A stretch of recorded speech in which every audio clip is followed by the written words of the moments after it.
Hey guys, what's up? It's Michelle Nicole, and I just want to introduce this video before it gets posted. I have had amazing opportunities to be able to interview bands such as Here's to the Life, Dual C's Miracles, and Farewell Transmissions for my show that's booked for January 25th at Davies Uptown 2019. So I'm really excited to kick off this year the way that it's going so far. I feel so at peace whenever I get to talk to these musicians and really get to understand like where they're coming from, how much work they put into coming into a show or just recording in general. And I honestly, before you jump into this interview, I want to go ahead and frame it as you're going to be a fly on the wall. And I'm still learning how to edit. I'm doing everything myself. I'm just glad everyone was able to meet and talk about some things. And I really hope you get something out of it, especially if you want to understand more of the local scene as people grow into the artists that they are and like maybe make it big. But, success is taken in different forms. All these bands in my eyes are already successful because they've stepped on stage. I'm so shy. Like, I really commend everybody that I've been able to speak to so far.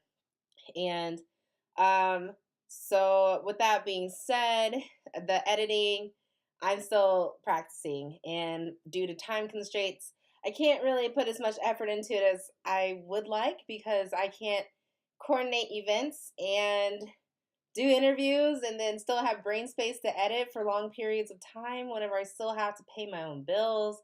So I'm working on outsourcing. So your girl is looking for an editor or a camera operator or both. So with that being said, I hope you guys enjoy the interview with Here's to the Life. These guys are so nice. I literally could have talked to them all night.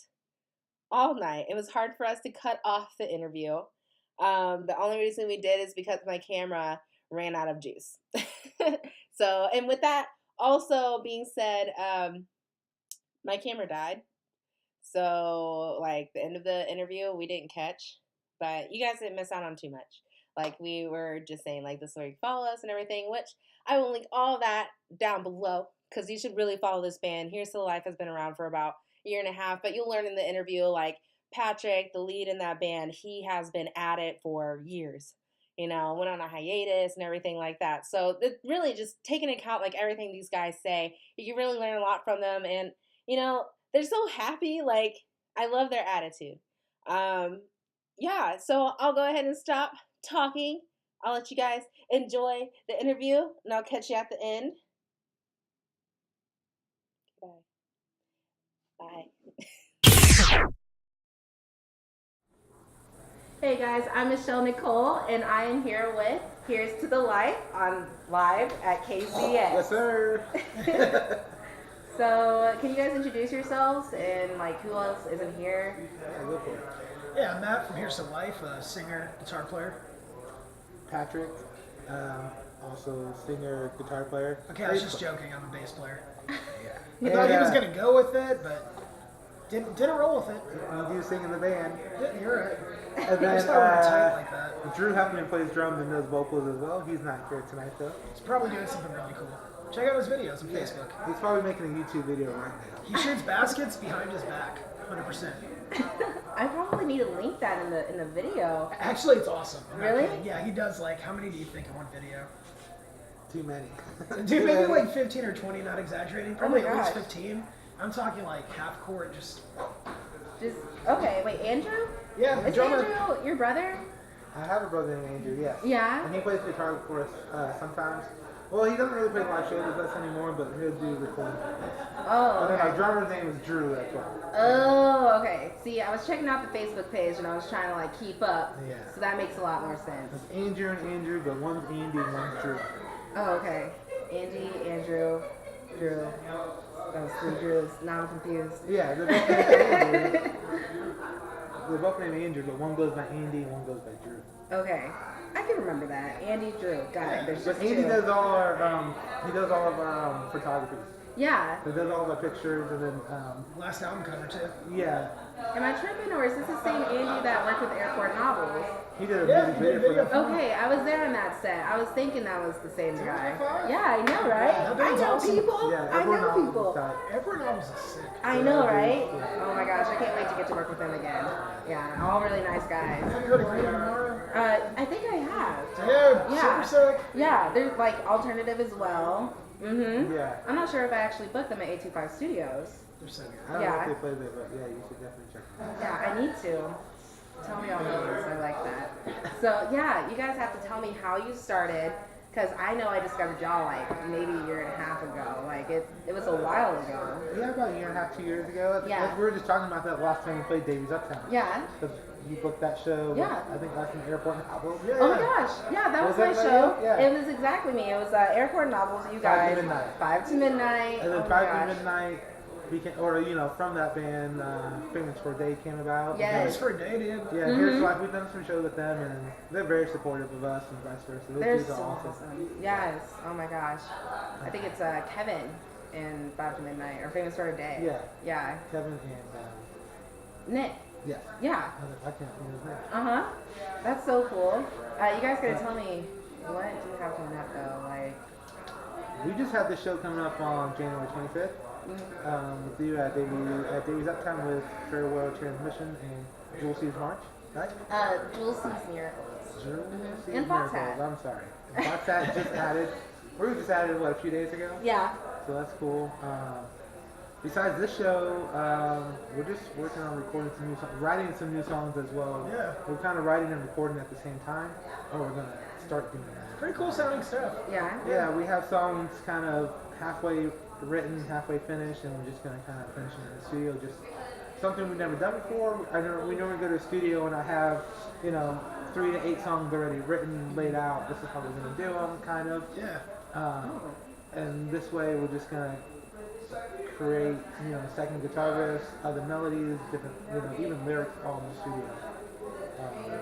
So your guys' creative process is more so planned out rather than like you get together and you jam and then you just say, oh, that sounds good, and you go with it. Well, we do a little of that too. Yeah. Yeah. I mean, it originally started, he was doing a solo project forever. Yeah. Here's the Life. I remember So that. the beginning of it was just electrifying songs Pat had. Mm-hmm. But he's really been pushing for me to come over and kind of do that. He'll have like a Yeah. sketch and just go back and forth and build on it. Yeah. Pretty sweet. So it's kind of like creative process version 2 now. Yeah. Right. And then we'll normally bring what we have to Drew. Yeah. He was like Travis Barker drums. No I way. mean, that might sound silly, but he's an amazing drummer. He Yeah. is the type of guy you can show like, hey, here's 2 minutes of a song, and sometimes it's perfect the first time. Oh my gosh. As he's hearing it. Yeah, when we were in the studio on our last album that we just recorded, I think every song he did in less than 3 takes. Yeah, dude. Last song we showed him, which we haven't even finished yet, Yeah. that's where he played the perfect beat. And he just did one of those things of like, I don't know, something like this, and boom, caught all the pauses. It's just like, who are you? That is like a sponge. That is a music But, sponge. He is so good. He's good at a lot of things. Yeah. He's just one of those people. Drew and I, we've been playing music together for maybe 10, 12 years already. Really? So prior to Here's to Life, we played in a band. Drew and I play in another pop punk band called Broken Avenue. Oh. And So they're definitely on like this other level. Yeah. Seriously. Broken Avenue? yeah. No, I mean, him and Drew's connection. Yeah. Like, Oh, okay, that does take time. Like Yeah. just Yeah, so just that's what walking. he's saying. I can show him an idea of a song, and he knows where I'm going with it. Yeah. That sounds like a best friend kind of concept, like when you it don't comes have around to say music, it. yeah, it's Yeah. perfect. That's, So it's hard to see myself playing with him when I was, behind the drum kit, but yeah. If he ever leaves, I'm calling the next guy Drew. That's what happens. I don't care what his name is. yeah. Yeah. That's just, it has to be It's that Drew way. forever. I like that though. But yeah, we want to put out, or at least record a new EP by the end of the year. Yeah. Which I know seems pretty long to say since it's just Yeah, I was not about to say January. like in But, 2019. But we want to just try to put out 2 or 3 songs at a time, Mm-hmm. and then play a show promoting those songs. Okay. Get back in the creative space together, write 2 or 3 more songs. Are you guys gonna go on tour this year? This year? I'm not sure if we're going to go on tour with the band. It's really hard for all 3 of us together. Yeah, because Drew's all the way from St. Joe, right? Yeah, Okay. and just with I what really we want have to going discuss on. that. Yeah. I don't think a lot of people understand that at the local level, you're still living like a double life. Like you're still trying to pursue your dreams, but at the same time, you have to like feed yourself. Oh, yeah. So yeah, I really want to take that into account whenever it comes to, hey, whenever you come out to a local show, you're really supporting people. You're Oh, yeah. supporting art like at its best. I don't know, it takes a certain type of person to me to get on stage, and you're just like putting yourself out there.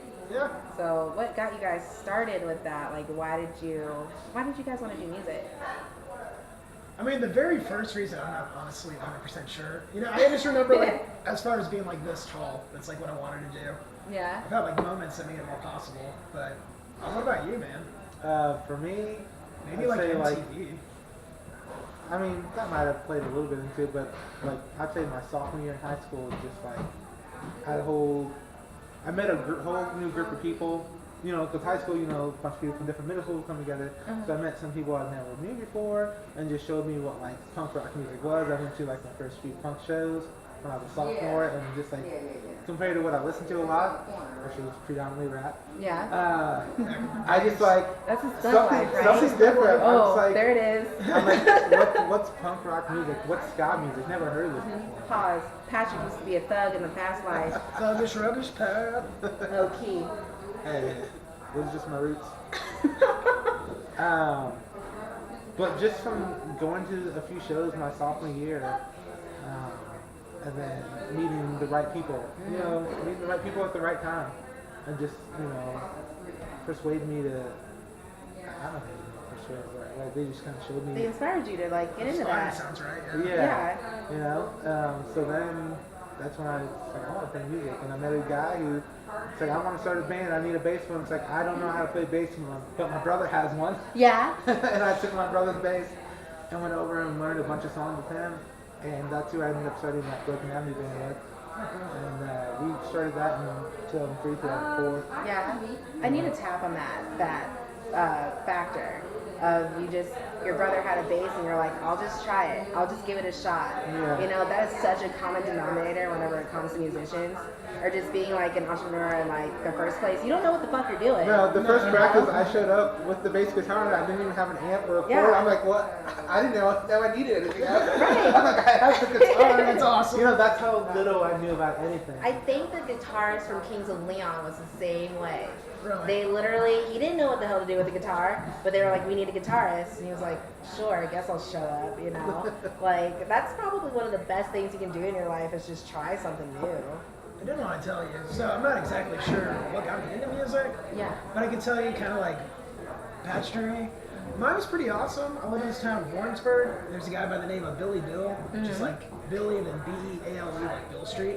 Blues musician. He looks just like a cartoon character from like a 1940s, like, what is it called? I swear to God, Google him. He is so awesome. I put out like 7 albums for him. I'm linking it below. But I started sneaking out and watching him when I was a kid. Yeah. And I have awesome parents that when you get to about 15, you're plunging out causing trouble, you kind of just look the other way. Yeah. And around that time, I also started a band with a couple friends, and Billy Bill started giving us shows at these bars that you're supposed to be 21 to even be in.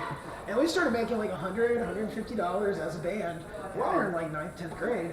So it just opened my mind. Like, I always wanted to play music, got a leg up with this dude, and then had one of the best guitar players ever, like, eventually become my friend. Yeah. Which at first weirded my parents out. Like, she has a kid my age, and whenever they heard me tell a story, I didn't ever say I'm going to Cody's. I was just like, 50-year-old man's the greatest dude ever, They're like, what the hell are you doing hanging out with a 50-year-old dude? Yeah. But I remember a moment where my dad actually came to one of his shows. He was like, oh shit, maybe you should hang out with that guy and learn some guitar, dude. He's busy.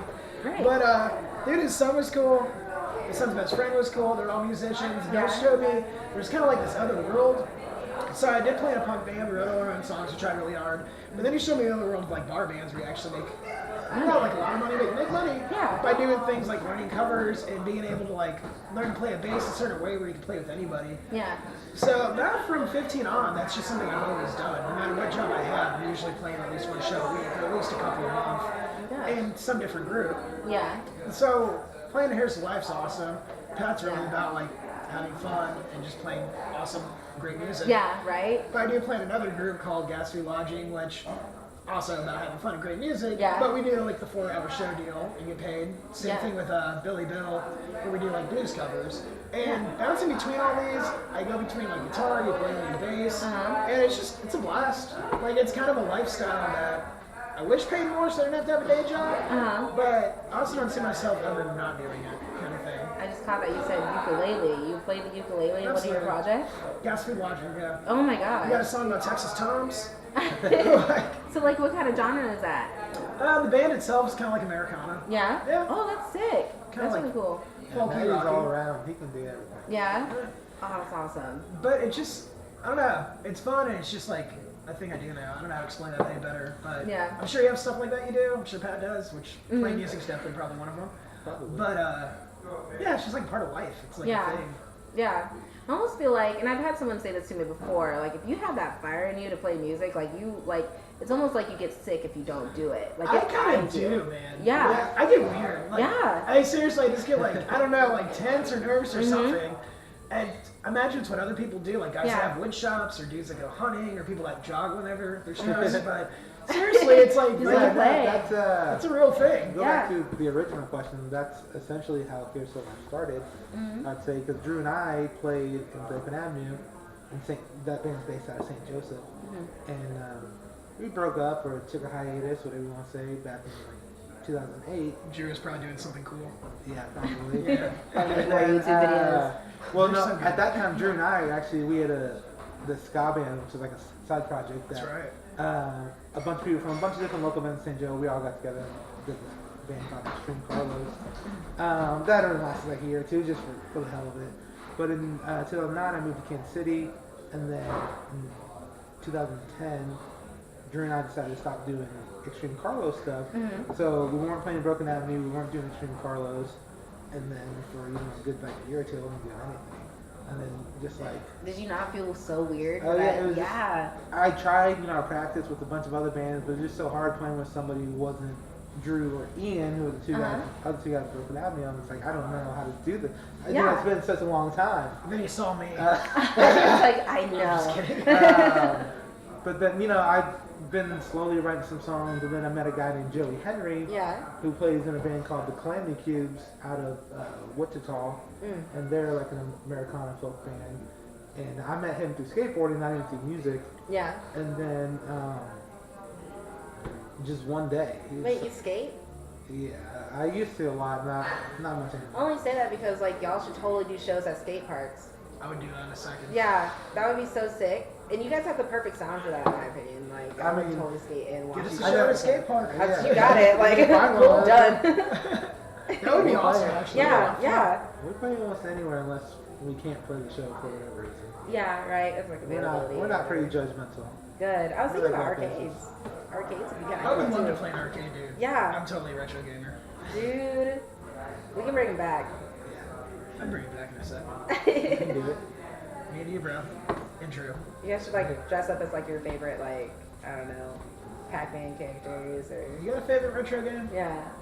Favorite retro game? Yeah, like when you were a kid. I mean, so many. I don't know. I grew up playing Mortal Kombat in the arcade. I was about to With say my big Mortal brother. Kombat's Kombat's time. my That's the stuff. first one, yeah. So if I Yeah. had one, I'd probably do that. Would your guys' fans dress up too? Because Some that would of be them. so cool. I bet some of them would. I hope so. Yeah. Okay, 2019, Here's the Life. We are hosting an arcade skate park show. Boom. Yeah, arcade / skate park. And you gotta dress up. That would be tight. Yeah. Good old Joey. And I just told him that I play music. He showed me some of his stuff. I showed him some stuff I was working on, and he was like, "Why aren't you playing shows?" Like, I don't know. Like, I don't have a band. I've never done this before. And he just kept pushing, like, what's the point? Like, what's keeping you from doing it? Was he like kind of being like, Yeah. why aren't you playing shows, bro? Yeah, exactly like Yeah. that. Tough love, bro. But he's just like, dude, it's your music, it's your art. Like, no one can tell you it's good, no one can tell you it's bad, no one can tell you it's wrong, it's right. Like, only you, you're the one who created it. So like, it fits you and you only. So like, if people can see that you're genuine in your music, like, people are gonna like it no matter what. And so I took that advice. I don't think he said that verbatim, but pretty much hit me like that. And I was like, yeah, this dude's right. Like, all my, like, the bands I listened to or like got inspired by are perfect singers, the perfect guitar players, and this and that. And in Broken Avenue, I played bass, and I'm like the secondary singer, not a main singer. I was like, I don't know how to run a band. I've never done this before. And then I just started playing a few solo acoustic shows, and people liked it. Enough to where I was getting booked, rebooked at the same places, and people coming out. I remember seeing pictures of you, like, performing like that. And As well, yeah. It was a lot of fun because it was different, but it was still weird. I wasn't sure what I was doing. You needed your homies on stage with you. Yeah, it was so weird. And then I met a band from KC called 77 Jefferson. They're a reggae band. Oh, okay. Those dudes, man, I don't even remember how I met them originally. I ended up working with one of the guys at one point. But the bass player, Kyle, and the rhythm guitar player, or lead guitar player, and secondary singer, he's not in the band anymore, but he was, named Justin. Those two guys just kind of took me under their wing for a little bit and helped me record like my first solo acoustic Here'sToTheLife EP. Yeah. How long did that take? A few days. Oh my god. I think also because I didn't really know what I was doing. I just laid down some basic rhythm guitars. Kyle recorded it. Justin played lead on 3 of the songs for me. Kyle played piano on 1 song for me. I think we did all my parts in one day, then they did their parts in another day, then I did vocals in one talk day. about that. How you guys record your music. So, are you at home? Or are you going to a studio? Yeah, Here'sToTheLife normally records in here. Yeah. That's how my guys did it, Goodbye Gravity. Yeah. Or in a house. It's always with a friend in their studio. To me, I don't really care what it looks like. I'm concerned about what kind of microphones you have, what program you're using, and how you use it. We did the last one at Electric Cat Studios. Oh, yeah? Over on Paseo. Oh. That guy's got sick equipment. Yeah? Played through a Fender Basement amp. He's got 2 mics. It's smooth. Yeah. His name is Drew as well. Drew Brasco. Yeah. You guys and Drew. Something about Drew is in the script. I don't know. No, he's an amazing guy. What's cool about him is not only is he like a producer guy, but he's also a musician and a fan. So he gets it. He gets it. He Yeah. recorded us all playing live and let us do overdubs on top of that. Versus I've been other studios where they make everything go separate and then it sounds greatly polished, but sounds a little off in the end, you know? Yeah. Drew tries to capture you like the way you sound. Right. Like he'll listen to you and be like, especially with Here'sToTheLife, I Yeah. feel like that's what we need to sound like on record. yeah. Yeah. Oh yeah, we recorded the last album at the Electric Cat Studio. Yeah, Drew Brasco. Yeah. It was sick.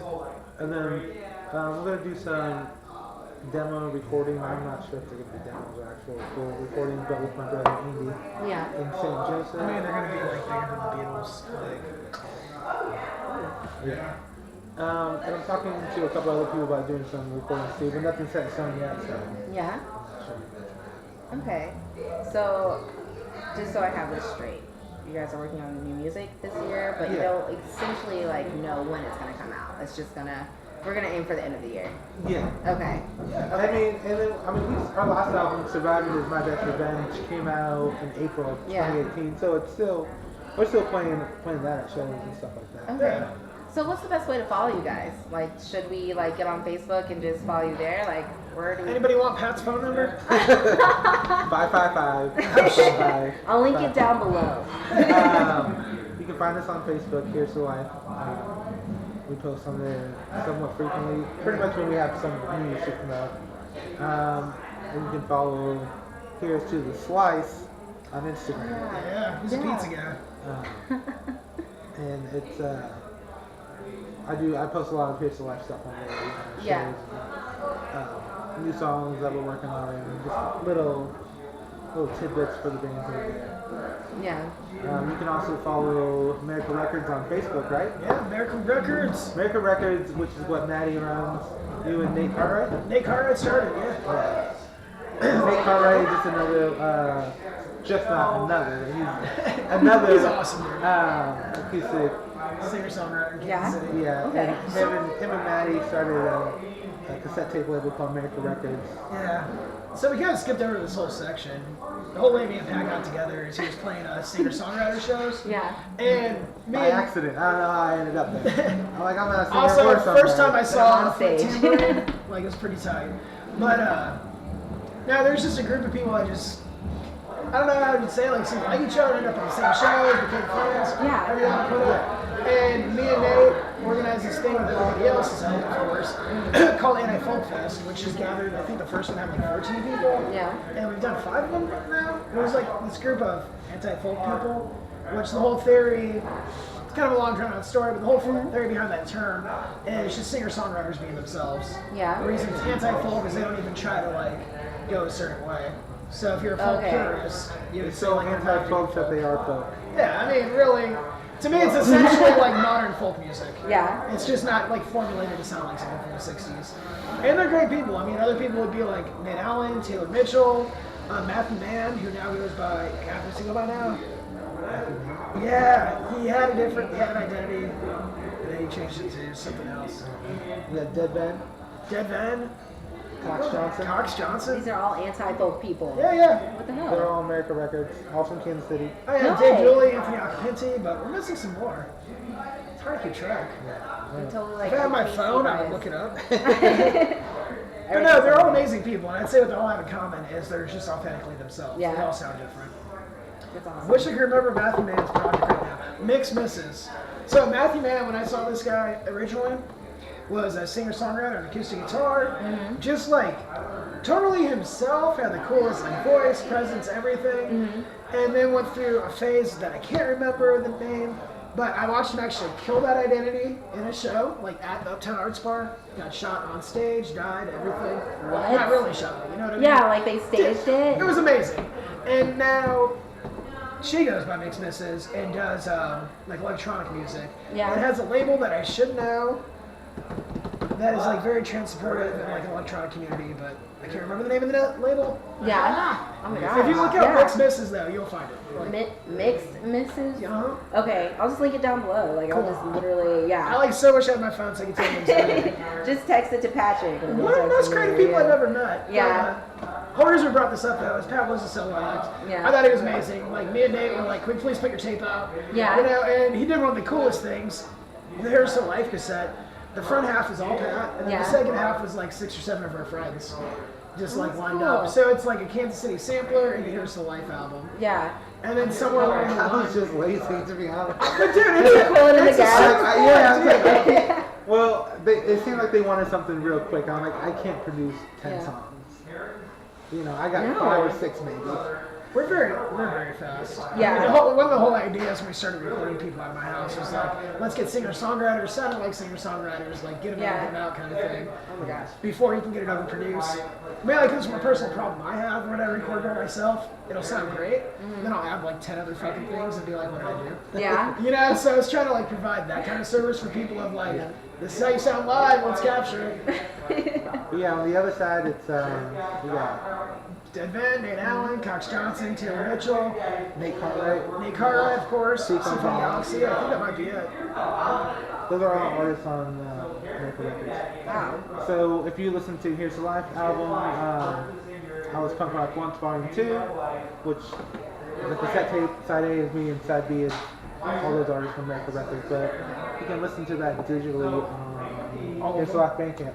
Okay. And Are you America guys Records on has a Spotify? Bandcamp. Yeah, and then Spotify and Amazon. Spotify? all Yeah, that Here's the stuff. Life Okay. is on Spotify. I'm not sure who all America Records are. Everybody? All of them, yeah. Yeah. In person, yeah. Okay.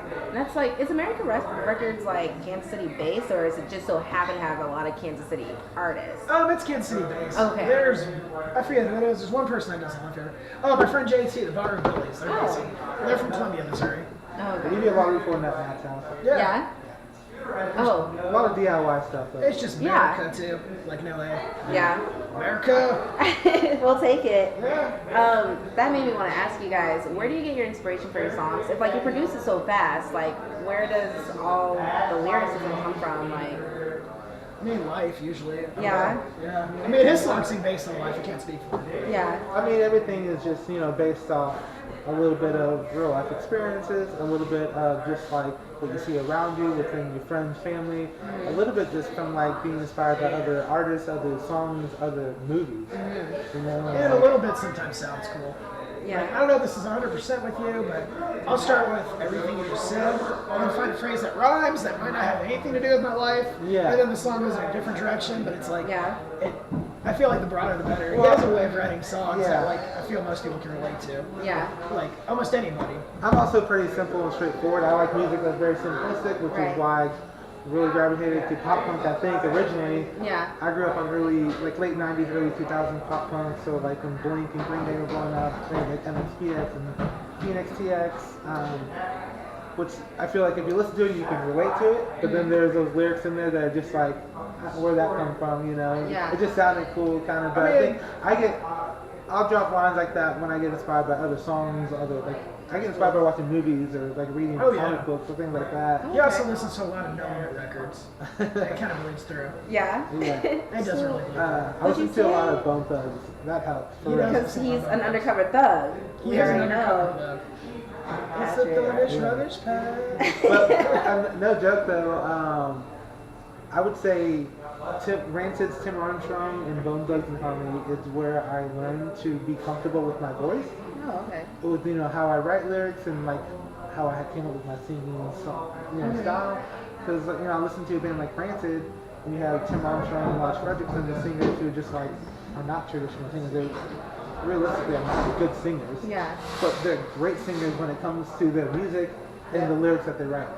And then I grew up listening to rap music a lot, so I grew up listening to a lot of Bone Thugs. It's something I love to do. And I love how they have a rhyming pattern that's so rapid and so fast, but then it means something too. So I kind of put thoughtful lyrics, I think, with what different melodies or how many words can I fit in one bar and still make it rhyme and still be able to make it sound like I'm singing. Yeah. I'm not rapping because I'm not rapping. Anything's necessary. Yeah. Not yet. We're working on it, right? One day. Yeah. See. It's coming out. I'll do a lot of things in the studio. I'll try something. Yeah. Every time I try and write a song, I always end up sounding like Dr. Seuss. Like I can't like get away from rhyming too much. It's hard. It took me a long time. Yeah. Some friends of mine, they're in a band from Lincoln, Nebraska called JV All Stars. They're not really a band anymore. They play maybe once or twice a year. They were a pop punk band that I was friends with for a while, and listening to them kind of helped me get over being a Dr. Seuss writer. Yeah. So Pat's like the nicest guy in the world. He doesn't like to take credit for all the shit he does. Yeah. But how many songs do you think you've had recorded? For this whole project? For everything you've put under Here's the Life's name, even before like it was a band. Because you got like what, 6 albums? Something. Let's see. Might be more than that. We did. God. Sing the Life That I Love. That's the first album, and then I went Acoustic, which was just called Acoustic. Live. Live album. I did a live at Davy's. I recorded a live album at Davy's Uptown, like just a live acoustic album. You recorded it there? Yeah. Totally. Oh, okay. Eternal Means Forever, and then the album too. But I'm skipping over Eternal others. Means Forever. And then there's Sing Your Heart Out. Yeah. Old Towns and New Towns. It was all acoustic. And then the one we just put out, Surviving with My Best Revenge. So I guess counting the live EP, 7 EPs. Yeah. They're really 6. And then Oh, 7 in America, yeah. Yeah. So 7 EPs. A Yeah. few singles here and He's a there. pretty hard-working dude. I think this Yeah. goes back to what we talked about earlier, though. Where, Yeah. like, it's kind of part of your life. I mean, yeah, like I've managed like working full time and being in a band full time. I guess I don't know what you consider being in a band full time is. Like I'm constantly working on it, whether or not you're out in public and it looks like you're working on it. It's actually a really good thing to talk about because I don't think a lot of people do understand like discipline. If you really want to be at the top, you do have to discipline yourself into, okay, I'm going to get up at 5 in the morning and I'm going to jog. And then I'm going to come back and sit at my desk and do band shit until I have to go into work. That's my schedule. Yeah. Yeah, like you just have to dedicate it. Yeah, Myself Maddie and I- practice, dude. Yeah.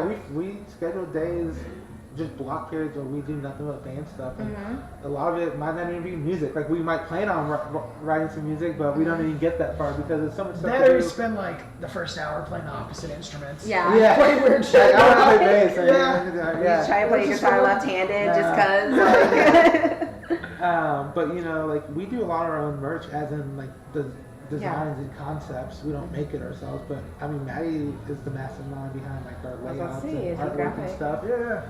So my brother, we do a lot of photography stuff with him, and then Maddie helps me with graphics, and we'll sit at his computer and change the smallest thing forever, just to make it perfect for That's us. just Yeah. fun, though. Yeah. I think that's one of the neatest things about doing like a DIY project or just being like a local band in But general. even with you know, our and even with our merch, we have our friends make it, Yeah. like our CDs and cassette tapes at Electric Cat Electric Studios. Cat, yeah. Yeah. They make them for us.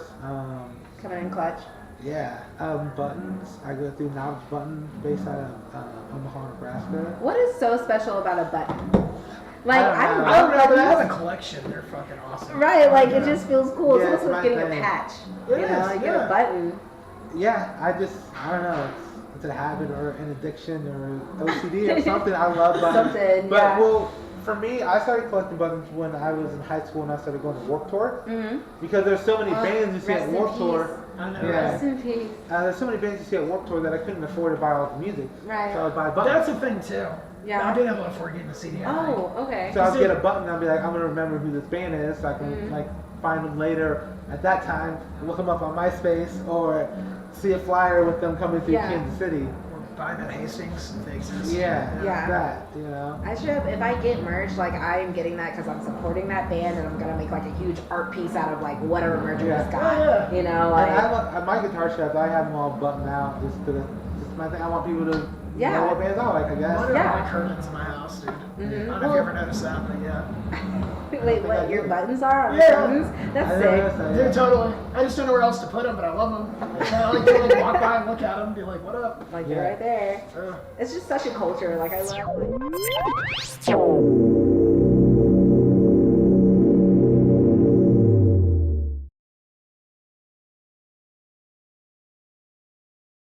Okay, guys, so I hope you enjoyed the interview. I know it was a long one, but hey, life is about new things, and why not watch longer videos with a lot of information in it? But anyway, I just wanted to, at the end of this video, say thank you to Californios in Westport for letting me shoot my interviews there.